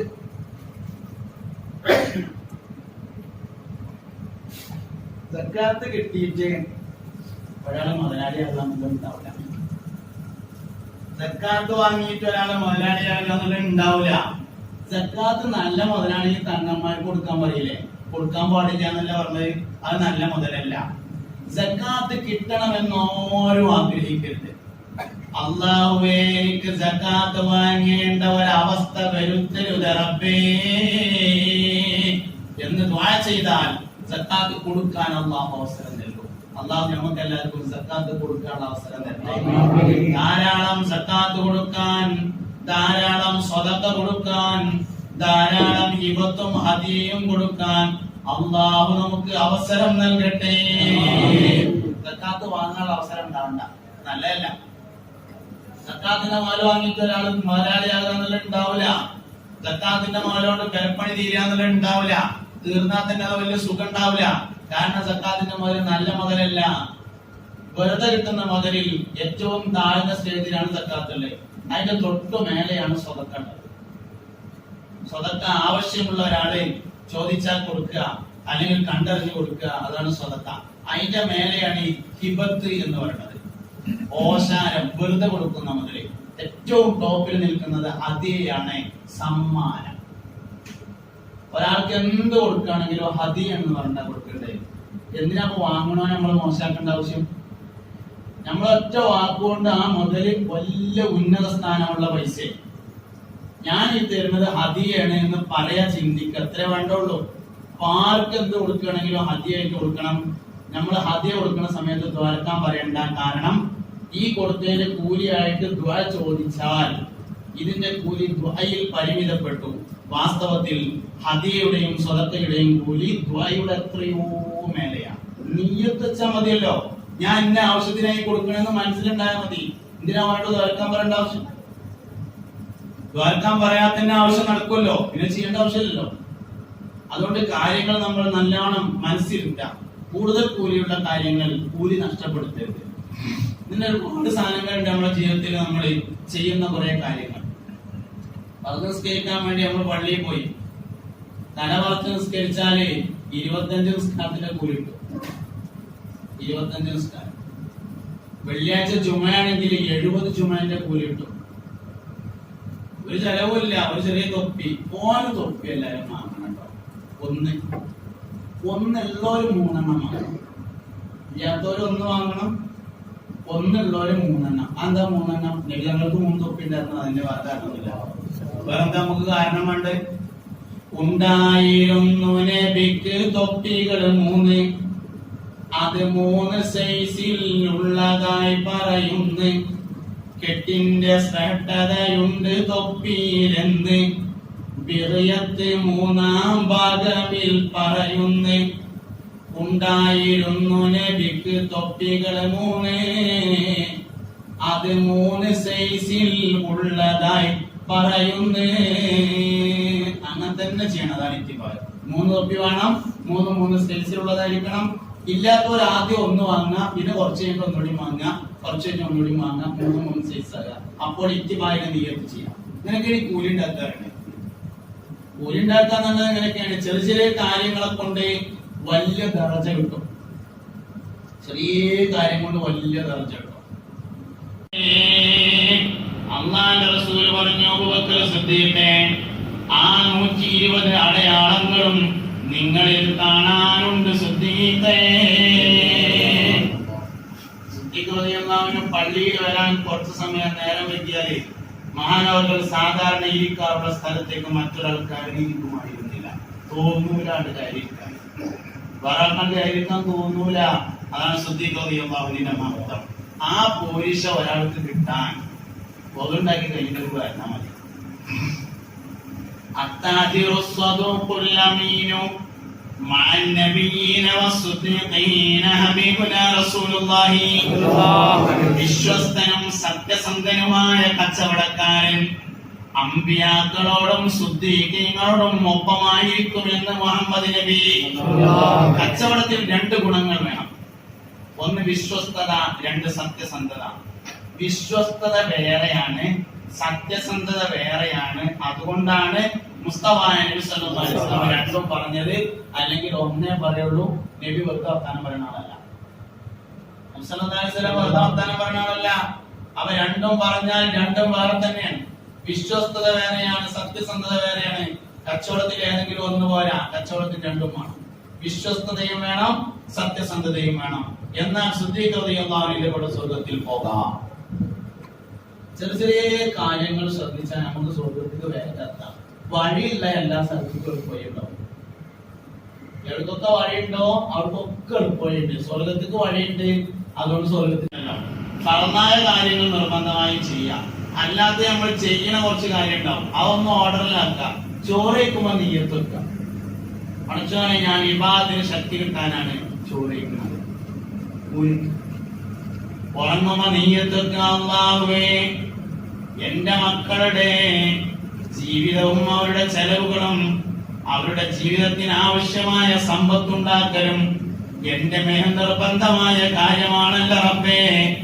നാളെ നേരം പുലർന്നാൽ എനിക്ക് ജോലിക്ക് പോകണം, അതിന് വിശ്രമം ആവശ്യമാണ്. എന്റെ മേൽ നീ നിർബന്ധമാക്കിയ കാര്യം നിർവഹിക്കാൻ വേണ്ടി ഞാനിതാ ഉറങ്ങുന്നു. ബിസ്മില്ലാഹ്. നേരം പുലരുന്നത് വരെ ഉറക്കത്തിന് കൂലിയാണ് മുഅ്മിനേ. ഉറങ്ങിയ കൂലിട്ടുന്ന ദീന്, അതാണ് ഇസ്ലാം ദീൻ. ഉറങ്ങിയ കൂലിട്ടുന്ന ദീനാണ് ഇസ്ലാം ദീൻ. വെള്ളം കുടിച്ചാൽ കൂലി കിട്ടുന്ന മതമാകുന്നു ഇസ്ലാം ദീൻ. ഭക്ഷണം കഴിച്ചാൽ കൂലി കിട്ടുന്നതാണ് ഇസ്ലാം ദീൻ. ടെൻഷൻ ഉണ്ടായതിന് കൂലി കിട്ടുന്ന മതമാണ് ഇസ്ലാം. ഒരാൾക്ക് ടെൻഷൻ ഉണ്ടായ കൂലി കിട്ടും. നിന്റെ കാലിൽ തറക്കുന്ന മുള്ളിന് വരെ അല്ലാഹു നിനക്ക് കൂലി നൽകുന്നതാണ് എന്ന് അഷ്റഫുൽ ഖൽഖ് ത്വാഹ റസൂലുള്ളാഹി സ്വല്ലല്ലാഹു അലൈഹി വസല്ലം തങ്ങൾ പഠിപ്പിച്ചിരിക്കുന്നു. കാലുമ മുള്ളുത്തിയ കൂലി കിട്ടും. അക്കിലൊക്കെ പിന്നല്ലേ, പനിയുണ്ടായ കൂലി കിട്ടും. എല്ലാ കാര്യങ്ങളും പരിശോധിക്കാൻ അങ്ങനെ ചെറിയ ചെറിയ കാര്യങ്ങളിൽ വളരെ വലിയ സൂക്ഷ്മത പാലിക്കണം. ചെറിയ കാര്യങ്ങൾ നഷ്ടപ്പെടലും ചെറിയ കാര്യം കൊണ്ട് തന്നെയാണ്, കിട്ടലും ചെറിയ കാര്യം കൊണ്ടാണ്. ചെറിയ സൂക്ഷ്മത കുറവുകൊണ്ട് കിട്ടാനുള്ള പലതും നഷ്ടപ്പെടുന്നുണ്ട്. എന്നാൽ ചെറിയ സൂക്ഷ്മത കൊണ്ട് നമുക്ക് ഒരുപാട് കാര്യങ്ങൾ കിട്ടാനുണ്ട്. അപ്പൊ നമ്മളുടെ ഒരു ആദ്യവും അവസാനവുമായ ലക്ഷ്യം എന്ന് പറയുന്നത് സ്വർഗത്തിൽ എത്തലാണ്. എത്തിയേ തീരുവാറ് അഡ്ജസ്റ്റ്മെന്റും ഇല്ല. സ്വർഗത്തിൽ പോയേ തീരുവാറ് ഒരു അഡ്ജസ്റ്റ്മെന്റും ഇല്ല. അതിൽ താഴെയുള്ള പദ്ധതിയേ ഇല്ല. അതുകൊണ്ട് പോകണം. എങ്ങനെങ്കിലും പോയേ പറ്റും. ഇത് നമുക്കൊരു ഉറച്ച വിശ്വാസമാണ്. എന്തായാലും സ്വർഗത്ത് പോയി തന്നെ ഞാൻ അടങ്ങുള്ളൂ, എന്നാൽ അവൻ സ്വർഗത്തിലെത്തിയിരിക്കും. ആ തീരുമാനമുള്ളവൻ സ്വർഗത്തിലെത്തിയിരിക്കും. പക്ഷെ നമുക്ക് അങ്ങനെ ഉറപ്പിച്ചും തീരുമാനിക്കാൻ പറ്റണം. കാണുന്ന എല്ലാ വിഷയങ്ങളെയും സ്വർഗവുമായി ബന്ധപ്പെടുത്തി ചിന്തിക്കാൻ നമുക്ക് കഴിയണം. നാളെ ഒരു ഹിസാബുണ്ട്. ആ ഹിസാബ് കഴിഞ്ഞ് നന്മ തിന്മകളിൽ എഴുതിയ ഏടുകൾ നൽകപ്പെട്ട് വലത്തെ കയ്യിൽ കിട്ടി. നന്മയുടെ ഏടുകൾ മുൻതൂക്കമായി സ്വർഗത്തിലേക്കുള്ള ഒരു പ്രവേശനമുണ്ട്. എല്ലാ ഞാമത്തുകളെ കൊണ്ടും നിറക്കപ്പെട്ട ഭവനമാകുന്നു സ്വർഗം. സഹാബത്ത് നബിയോട് എപ്പോഴും സ്വർഗത്തെ പറ്റി ഇങ്ങനെ ചോദിക്കും, നബിയെ, സ്വർഗത്തിലെ സ്വർഗാവകാശികൾക്ക് ധരിക്കാനുള്ള തുണികുപ്പായും അത് അള്ളാഹുവിനെ പടക്കുമ്പോ തന്നെ ഇങ്ങനെ തുണികുപ്പായും ആയി പടക്കുകയാണോ, അതോ അവിടെ ടൈലർ ഇരുന്നിട്ട് ഇങ്ങനെ അടിച്ചുണ്ടാക്കുകയാണോ എന്നൊരു സഹാബി. ആ ഹദീസിനെ നമ്മളെ മലയാള ഭാഷയിലേക്ക് കൊണ്ടുവന്നതാണ്. കറക്റ്റ് വാക്കല്ല എന്ന് കൂട്ടിക്കോളി. എന്നാലും ഈ ആശയത്തിൽ ഒരു സഹാബി ചോദിച്ചു, അതിങ്ങനെ ഉണ്ടാവുക അള്ളാഹുവിനെ പഠിച്ചപ്പോൾ തന്നെ അങ്ങനെ അത് അവിടെ അരയിൽ വെച്ച് തുണികുപ്പായും ഇങ്ങനെ ഉണ്ടാക്കുക. മറുപടി എന്താ മറുപടി? സഹാബ, സ്വർഗത്തിൽ ഒരു മരമുണ്ട്. ആ മരത്തിന്റെ താഴ്ഭാഗത്ത് സ്വർഗാവകാശികൾക്ക് ധരിക്കാനുള്ള ആഭരണങ്ങൾ വിരൽ കൊണ്ട് തോണ്ടിയെടുക്കാവുന്ന തരത്തിലുണ്ടാകും. ആ മരത്തിന്റെ മുകൾ ഭാഗത്ത് സ്വർഗാവകാശികൾക്ക് ധരിക്കാനുള്ള വസ്ത്രങ്ങൾ കാഴ്ച നിൽക്കുന്നതാണ്. സ്വർഗാവകാശികൾക്ക് ധരിക്കാൻ വേണ്ടി നൽകപ്പെടുന്ന വസ്ത്രം പട്ടുവസ്ത്രമാകുന്നു എന്ന് വിശുദ്ധ ഖുർആൻ. അങ്ങനെ ഒരാൾ ചോദിച്ചു, നബിയെ, സ്വർഗത്തിലെ വീട് എങ്ങനെയുള്ള വീട് ഇക്കാരാണെന്നൊക്കെ സാധനം. സ്വർഗത്തിലെ വീട് എങ്ങനെയായിരിക്കും? മുസ്തഫായ നബി സല്ലല്ലാഹു അലൈഹി വസല്ലം പറഞ്ഞു, സ്വർഗത്തിലെ വീടുകൾ ഉള്ളു പൊള്ളയായ ഒറ്റമുത്തിനാൽ ഉണ്ടാക്കപ്പെട്ടതായിരിക്കും. ഉള്ളു പൊള്ളയായ ഒരു മുത്തുകൊണ്ട് ഉണ്ടാക്കിയതാണ് എന്ന് പറഞ്ഞാല് ഹോളോ ബ്രിക്സ് അല്ല, കാരണം അത് മുത്തല്ല. ഉള്ളു പൊള്ളയാണ്, പക്ഷെ മുത്ത് കൊണ്ടുണ്ടാക്കിയതാണ്. 40 വീടുകൾ ചേർന്ന ഒരു വീടായിരിക്കും. നമ്മുടെ നാട്ടിലൊക്കെ ഇപ്പൊ അടുത്ത കാലത്ത് 2 ആൾ കൂടിയിട്ട് ഒരു പേരായിട്ടുണ്ട്. ജ്യേഷ്ഠനും അഞ്ചനും കൂടി ഒരേ സ്ഥലത്ത് 2 വീട് ഒരുമിച്ച് ഉണ്ടാക്കും. ഇവിടെ നമ്മുടെ ജ്യേഷ്ഠനെ അവിടെ നിന്ന് അനിയന് ഉണ്ടാക്കുമ്പോൾ കുഴപ്പമുണ്ടാവില്ല, കുറച്ച് കഴിഞ്ഞാൽ പ്രശ്നമാവും. എന്നാൽ സ്വർഗത്തിൽ 40 പേരെ കൂടിയ ഒറ്റ വീടാണ്. പക്ഷെ ജ്യേഷ്ഠനും അഞ്ചനും ഉണ്ടാവില്ല, 40 ഒരാൾക്കുള്ള. ആ വീടിന്റെ മധ്യത്തിൽ ഒരു മരം ഉണ്ടായിരിക്കും. ആ മരത്തിലാണ് സ്വർഗാവകാശികൾക്ക് ധരിക്കാനുള്ള വസ്ത്രങ്ങൾ ഉണ്ടാവുക എന്ന് ഹബീബുനാ റസൂലുള്ളാഹി സ്വല്ലല്ലാഹു അലൈഹി വസല്ലം പഠിപ്പിച്ചു. സ്വർഗം നമുക്ക് എപ്പോഴും ചിന്താ വിഷയമായിട്ട് വരണം. എപ്പോഴും സ്വർഗത്തെ പറ്റി ഇങ്ങനെ ആലോചിക്കണം. സഹാബത്ത് അങ്ങനെ ഇളകിയാ ചോദിക്കും, നബിയെ, അത് സ്വർഗത്തിൽ ഉണ്ടാവില്ലേ? ഏത് സാധനം? അബൂബക്കർ റളിയല്ലാഹു അൻഹുവിന്റെ കാല് മുറിഞ്ഞു ബദർ യുദ്ധത്തിൽ. ഉടനെ ചോദിച്ച ചോദ്യം, കരക്കിനെ എടുത്തോളുന്നു അലി റളിയല്ലാഹു അൻഹു അബൂബക്കറിനെ എടുത്താണ്ട് കരക്കിൽ കൊടുക്കണം. ഉടനെ ചോദിച്ച ചോദ്യം, ഞാൻ ഈ കരക്കെന്ന് മരിച്ചാൽ സ്വർഗം കിട്ടൂലേ എന്നാ? കിട്ടുമെന്ന് പറഞ്ഞു. അപ്പൊ പാടി, അവര് പാട്ടാണ് പാടി,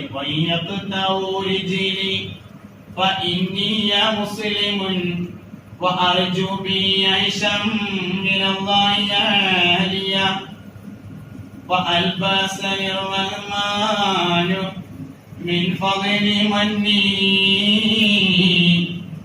لباسا من الإسلام غطى المصابيا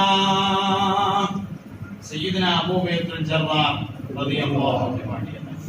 ഇങ്ങനെ ഇലയിളകിയ അവർക്ക് സ്വർഗത്തിൽ ഉണ്ടാവില്ലേ, സ്വർഗത്തിൽ കിട്ടൂലേ എന്ന ചിന്തയായിരുന്നു ഉണ്ടായിരുന്നത്. ഇങ്ങനെ നമ്മുടെ ചിന്ത എപ്പോഴും സ്വർഗവുമായി ഇങ്ങനെ അടുത്ത് നിൽക്കണം. അതിലെ പാനീയങ്ങൾ, അതിലെ അരുവികൾ, അതിലെ സംവിധാനങ്ങൾ അതെങ്ങനെയായിരിക്കും തുടങ്ങിയ കാര്യങ്ങൾ എപ്പോഴും ചിന്തിച്ചുകൊണ്ടിരിക്കണം. നമുക്ക് ആകെ ഒരു കാര്യം മാത്രമാണ് അറിയാം. എന്താ അറിയാം? സ്വർഗത്തിൽ നല്ല തിന്നാണ്ടാവും. നമ്മളെ സ്വർഗത്തിൽ ഇപ്പൊ സ്വർഗത്തിൽ എന്താ ഉണ്ടാവുക ചോദിച്ചാൽ, കുട്ടിയോട് ചോദിച്ചാൽ അപ്പൊ പറയും മുന്തിരി ഉണ്ടാവും, ഉറുമാമ്പഴം ഉണ്ടാവും. ചിലവരിപ്പോ ഈ ചോദിക്കണതിൽ എന്തോ ഒരു അപകടം ഉണ്ട് എന്ന് തോന്നിയവര് മാത്രം അള്ളാനെ കാണണം എന്ന് പറയും. ചിലര് പറയും നിസ്സമാണെന്ന് കാണണം. അങ്ങനെ നമ്മുടെ സ്വർഗം പലപ്പോഴും പരിമിതമാണ്. ഇതൊക്കെ ഉണ്ട്, ഇല്ലാന്നല്ലാട്ടോ ഞാൻ പറഞ്ഞത്. അതിലുണ്ട് മുന്തിരി തോട്ടമറുമാന, രസമുള്ളതാ കദളിപ്പഴം തിന്നാന, ഒക്കെ ഉണ്ട്. പക്ഷെ നമുക്ക് മനസ്സിലാവുന്ന കുറച്ച് കാര്യങ്ങൾ പറഞ്ഞു തന്നേ ഉള്ളൂ. സ്വർഗം അവിടുന്നൊക്കെ എത്രയോ മേലെയാണ്. നമുക്ക് മനസ്സിലാണ്, നമുക്ക് പരിചയമുള്ള പരിപാടി തീറ്റ പരിപാടി ആയതുകൊണ്ട് അതിങ്ങനെ പറഞ്ഞു തന്നേ ഉള്ളൂ. നല്ല പഴുത്ത കുറുമാമ്പഴം ഇങ്ങനെ നിൽക്കുക, അപ്പൊ ഇങ്ങനെ തിന്നണം തോന്നുക, അപ്പൊ അതിങ്ങനെ തൊള്ളേക്ക് വരിക, ഇരുന്നോടത്ത് നീച്ചണ്ട, തിന്നയിട്ട് നോക്കുമ്പോ പഴയ ഉറുമാമ്പഴം അവിടെ തന്നെ കാണുക, വീണ്ടും ഒരു ഉറുമാമ്പഴം തിന്നണം തോന്നുക, രണ്ടാമത് തോല് വിളിച്ച് കണ്ടു വരിക, അതിങ്ങനെ മുണുങ്ങുക, മുണുങ്ങി കഴിഞ്ഞ് നോക്കുമ്പോ പഴയത് അവിടെ തന്നെ നിൽക്കുന്നുണ്ട്. രണ്ടാമത്തത് മുണിഞ്ഞപ്പോഴാണ് മനസ്സിലായത് ആദ്യത്തിന്റെ ടേസ്റ്റ് വേറെ ആയിരുന്നു, രണ്ടാമത്തിന്റെ ടേസ്റ്റ് വേറെ ആയിരുന്നു. ഇതൊക്കെ ഇങ്ങനെ നമുക്ക് മനസ്സിലാവുന്ന കുറെ കാര്യങ്ങൾ ഞാൻ പറയാം. നമുക്ക് മനസ്സിലാവുന്ന പരമാവധി പരിപാടിയാണ് ഈ തീറ്റ പരിപാടി. അതുകൊണ്ട് അതിങ്ങനെ പറഞ്ഞേ ഉള്ളൂ. സ്വർഗം എന്നും ചിക്കൻ ആണെങ്കിൽ ചിക്കൻ പിന്നെ എന്ത് രസമുള്ളത്? എന്നും ഇങ്ങനെ മുന്തിരിന്നാ പിന്നെ മുന്തിരിക്ക് എന്ത് രസമുള്ളത്? അതൊക്കെ ചെന്നൈക്കിന് കുറച്ചു നേരം കിട്ടുന്ന സാധനങ്ങളാ. പിന്നെ പരിപാടി മാറും. അവിടെ എന്തെല്ലാം സംവിധാനം ഉണ്ട് പറഞ്ഞാൽ തീരാത്തത്. അപ്പൊ പറഞ്ഞാൽ മനസ്സിലാകുന്ന കുറച്ച് കാര്യം അല്ലാഹു തആല ആദ്യം ഇങ്ങനെ നമുക്ക് പറഞ്ഞു തന്നതാണ്. സ്വർഗം അവിടുന്നൊക്കെ വിടും, അവിടുന്നൊക്കെ എത്രയോ മേലെയാണ്. ഒരിക്കൽ നബി സല്ലല്ലാഹു അലൈഹി വസല്ലം തങ്ങളുടെ ഹദറത്തിൽ ഒരു സഹാബി വന്നു, കുറേ ദിവസം അടുപ്പിച്ചു വന്നു. എന്നിട്ട് നബിനെ ഇങ്ങനെ നോക്കൂ, രാവിലെ വന്നിട്ട് കുറെ നേരം ഇങ്ങനെ നോക്കിക്കും, ഇതിന് മുമ്പ് വൈകുന്നേരം പോകും, ഇനിയും പിറ്റേന്ന് വരും, നോക്കി ഇങ്ങനെ നിൽക്കും, വൈകുന്നേരം പോകും. കുറെ ദിവസം ആവർത്തിച്ച ഒരിക്കൽ നബിതങ്ങൾ ചോദിച്ചു, അല്ല മനുഷ്യ, ഒമാ പാലുക്ക, നമ്മളെ പാങ്ങ് കരയക്കാട് ഭാഷയെ പറഞ്ഞാൽ എത്താന്റെ പൂതി, എത്താണ്ടേ ഇങ്ങനെ നോക്കണത് എന്ന് പറയില്ലേ, അതന്നെ ഒമാ പാലുക്ക എന്ന് ചോദിച്ചു. എന്നിട്ട് ഇങ്ങനെ നോക്കിക്കുന്നത്. അപ്പൊ പറഞ്ഞു നബിയെ, ഞാൻ ഇവിടെ ഭംഗി നോക്കുക, നമ്മളെല്ലാവരും സ്വർഗത്തിലെത്തി എന്ന് വിചാരിക്കാം.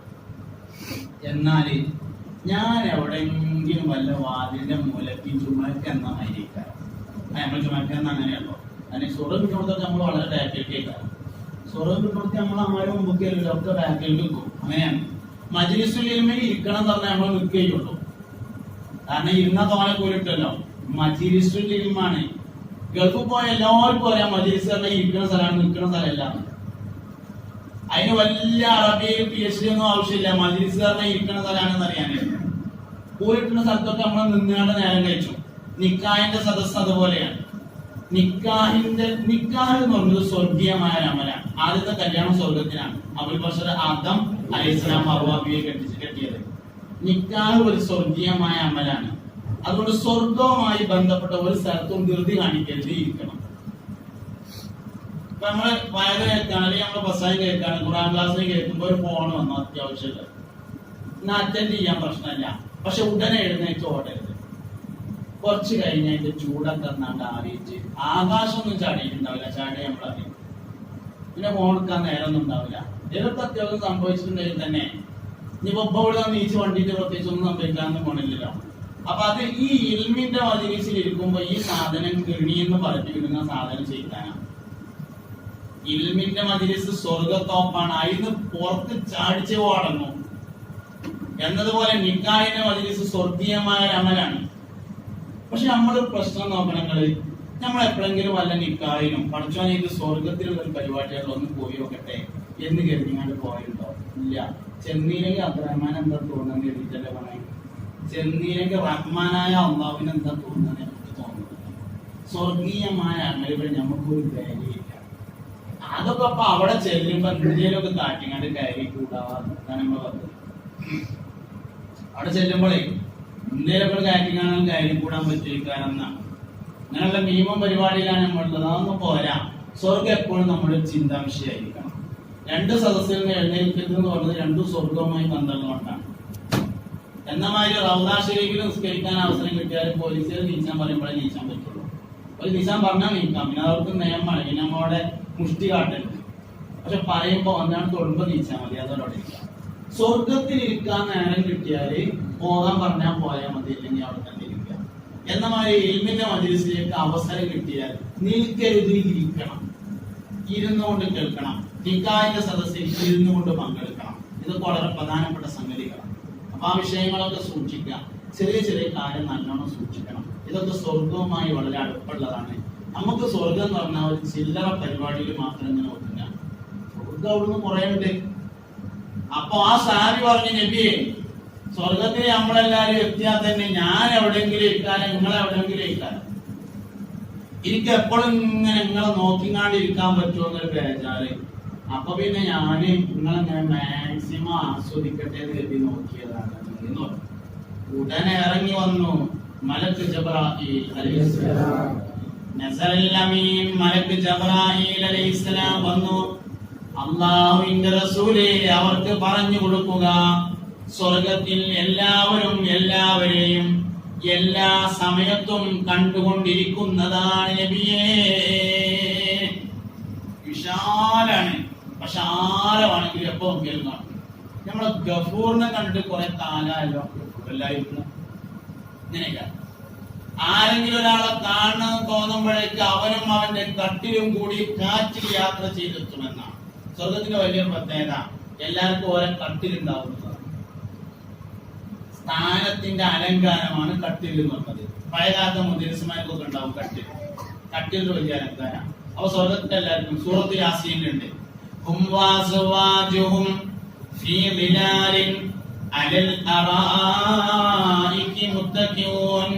അവരും അവരുടെ ഭാര്യമാരും കട്ടിലിൽ മേൽ ചെരിഞ്ഞിരിക്കും. ആ കട്ടില് അറായിക്ക് എന്ന കട്ടില്. അറായിക്ക് സാധാരണ കട്ടിലല്ല, അറായിക്ക് മണിയറയിൽ ഉപയോഗിക്കുന്ന കട്ടിലാണ്. അരീക്കത്ത് എന്നതിന്റെ ബഹുവചനമാണ് അറായിക്ക്. അരീക്കത്ത് എന്ന് പറഞ്ഞാൽ സാധാരണ കട്ടിലിന്റെ പേരല്ല, മണിയറയിൽ സെറ്റ് ചെയ്ത കട്ടിലിനാണ് എന്ത് പറയുന്നത്, അരീക്കത്ത് എന്ന് പറയുക. എല്ലാരും അവരുടെ കട്ടിലായിരിക്കും. യാത്രയും കട്ടിലും വേണം, യാത്രയും കട്ടിലും വേണം. അബ്ദുസത്താറിനെ കണ്ടിട്ട് കുറച്ച് കാലായല്ലോ എന്ന് ആലോചിക്കുമ്പോത്തിന് സത്താറുവാന്റെ കട്ടിലും കൂടി ഇങ്ങനെ വന്നിട്ട് ലാൻഡ് ചെയ്യും. ഏത് കട്ടില്? മണിയറയിലെ കട്ടിലായതുകൊണ്ട് കട്ടിലുമാരുണ്ടാവും, ഭാര്യ ഉണ്ടാവും. ഭാര്യയോടൊത്തുള്ള യാത്ര മാത്രമേ സ്വർഗത്തിലുള്ളൂ, ഒറ്റക്കുള്ള യാത്രാ പരിപാടിയല്ല. സ്വർഗത്തിലെ ഏറ്റവും ദർജ കുറഞ്ഞ ഒരാൾ യാത്ര ചെയ്യാൻ വേണ്ടി പുറത്തിറങ്ങിയാൽ 1,00,000 ഹാദിമുകൾ അവനെ അനുഗമിക്കുമെന്ന് മുഹമ്മദ് നബി പഠിപ്പിച്ചിരിക്കുന്നു. ഏറ്റവും ദർജ കുറഞ്ഞ ഒരാൾ യാത്ര ചെയ്യാൻ പുറത്തിറങ്ങിയാൽ 1,00,000 ഹാദിമ്യങ്ങൾ അവന്റെ പിന്നാലെ ഉണ്ടാവും. അങ്ങനെയാണ് സ്വർഗീയ ജീവിതം എന്നുള്ളത്. അപ്പൊ നമ്മളെ സങ്കല്പത്തിനൊക്കെ എത്രയോ മുകളിലാണ് സ്വർഗം എന്ന് പറയുന്നത്. അല്ലാഹു സുബ്ഹാനഹു വ തആല അങ്ങോട്ട് എത്താൻ വേണ്ടി നമുക്ക് ഒരുപാട് വഴി പറഞ്ഞു. എന്ത് ചെയ്താലും കൂലി തരാൻ പറഞ്ഞു. ചെറിയ ചെറിയ കാര്യങ്ങൾക്ക് വലിയ വലിയ കൂലി ഓഫർ ചെയ്തു. ചിലതിന്റെ ഒക്കെ കൂലി പറഞ്ഞു തന്നു, ചിലതിന്റെ കൂലി പറഞ്ഞിട്ടില്ല, ഇങ്ങോട്ട് വന്നോ ഞാൻ തരാൻ പറഞ്ഞു. നോമ്പിന്റെ കൂലി ഒന്നും പറഞ്ഞു തന്നതന്നെയല്ല. അസൗമുലി വാനാജുസീബി, നോൻപ് വെച്ചാണ്ട് വന്നാൽ മതി, കൂലിയുടെ കണക്കൊന്നും നോക്കണ്ട എന്ന് പറഞ്ഞാൽ അതിന്റെ അർത്ഥം എന്താ? ബാക്കി എത്ര വേണ്ടി വെച്ചാൽ നമുക്ക് കൂട്ടിത്തരുന്നു, അതിച്ച് നോക്കണ്ടവർ പോന്നാ മതി എന്നേ പറഞ്ഞു. നമ്മളെ നാളെ പത്താൻ പറഞ്ഞാൽ എന്താ അതിന്റെ അർത്ഥം? ബാക്കി തികയാത്ത എത്ര വെച്ചാൽ ഞാൻ അവരുടെ തന്നോണ്ട് ഇത് അവസാനം കൂട്ടാനുള്ളതാണ്. എത്രയാണോ കമ്മി ലയിച്ചാല് അത് നമ്മൾ എഴുതി തരാനാണ് അത് ബാക്കി വെച്ചിട്ടുള്ളത്. ബാക്കിയുള്ളതിന്റെ ഒക്കെ കൂലി പറഞ്ഞു തന്നിട്ടുണ്ട്. അതുകൊണ്ട് അല്ലാഹു സുബ്ഹാനഹു നമ്മൾ ആരെയും അല്ലാഹുവിന്റെ നരകത്തിലേക്ക് പഠിച്ചതല്ല, അത് നമ്മൾ ആദ്യം വിശ്വസിക്കണം. നമ്മളാരെയും അല്ലാഹുവിന്റെ നരകത്തിക്ക് വേണ്ടി പഠിച്ചതല്ല, നമ്മളെല്ലാവരെയും അല്ലാഹുവിന്റെ സ്വർഗത്തിന് വേണ്ടി പഠിച്ചിട്ടുള്ളതാണ്. ചെറിയ അമലുകൾ കൊണ്ട് അല്ലാഹുവിലേക്ക് അടുത്താൽ അല്ലാഹു നമുക്ക് തരും. സ്വർഗത്തേക്ക് പോകാൻ എന്തെങ്കിലും ഒരു യോഗ്യത നമുക്ക് ഉണ്ടായിരിക്കണം. നമ്മുടെ കൽബ് പറയണം, ഞാൻ ഇങ്ങനെ ജീവിച്ചാൽ സ്വർഗത്തിൽ പോകും. നമ്മുടെ കൽബാണ് ആദ്യം പറയേണ്ടത്. ഹാസിബു ഖബല അൻ തുഹാസബു, യഥാർത്ഥ വിചാരണ വരുന്നതിന് മുമ്പ് നിങ്ങൾ നിങ്ങളുടെ വിചാരണയെ ഒന്ന് സ്വന്തമായി നടത്തണേ. കണക്കൂട്ടിലിങ്ങനെ നോക്കുമ്പോ ഞാനൊക്കെ സ്വർഗത്ത് പോകാൻ സാധ്യത ഉണ്ടായിരിക്കും കൽബ് പറയണം. അതായത് ഹൗഫ് റജാഹിന്റെ ഇടയിലാണ് മുമ്പിൽ നിൽക്കേണ്ടത്. പേടിയുടെയും പ്രതീക്ഷയുടെയും ഇടയിൽ ഒരു പൊടിത്തൂക്കം പ്രതീക്ഷ മുമ്പിൽ നിൽക്കുകയാണ് വേണ്ടത്. ലാ യമൂതന്ന അഹദുക്കും ഇല്ലാ വഹുവ യുഹ്സിനുന്ന ബില്ലാഹി അസ്സ വജല്ല. സ്വർഗത്തിൽ ഞാൻ പോകും എന്ന് ഉറപ്പിക്കാതെ ആരും മരിക്കരുത് എന്നാണ്. അള്ളാഹുവിനെ കൊണ്ട് നല്ല വിചാരം ഉണ്ടാവാതെ ആരും മരിക്കരുത് എന്ന് പറഞ്ഞാൽ ഞാൻ സ്വർഗത്തിൽ പോകും, അള്ളാഹു എന്നെ സഹായിക്കും, അള്ളാഹു എനിക്ക് പുറത്തു തരും എന്ന തോന്നലോടുകൂടെ അല്ലാതെ ആരും മരിക്കരുത് എന്നാണ്. അതുകൊണ്ട് അങ്ങനെയുള്ള സ്വർഗീയ ജീവിതത്തിന് വേണ്ടിയാണ് നമ്മൾ യഥാർത്ഥത്തിൽ പരിശ്രമിക്കേണ്ടത്. ചെറിയ അമലുകളാണെങ്കിലും അള്ളാഹു അതിനെല്ലാം വലിയ കൂലികൾ ഓഫർ ചെയ്തിട്ടുണ്ട്. ഇത് നമുക്ക് ബോധ്യപ്പെടാനാണ് പരിശുദ്ധമായ ഖുർആനും മുസ്തഫായ നബി സല്ലല്ലാഹു അലൈഹി വസല്ലം തങ്ങളുടെ ഹദീസും ഒക്കെ ഇടക്കിടക്ക് സ്വർഗത്തെ ഇങ്ങനെ മദ്ഹ് ചെയ്ത് പറയുന്നത്. ഇന്നല്ലദീന ആമനു വഅമിലുസ് സ്വാലിഹാത്തി ലഹും ജന്നാത്തുൻ തജ്രി മിൻ തഹ്തിഹൽ അൻഹാർ ഖാലിദീന ഫീഹാ അബദാ റളിയല്ലാഹു അൻഹു വറളൂ അൻഹു. ഇങ്ങനെ ഒരുപാട് സ്ഥലങ്ങളിൽ സ്വർഗവുമായി ബന്ധപ്പെട്ട് പറഞ്ഞു.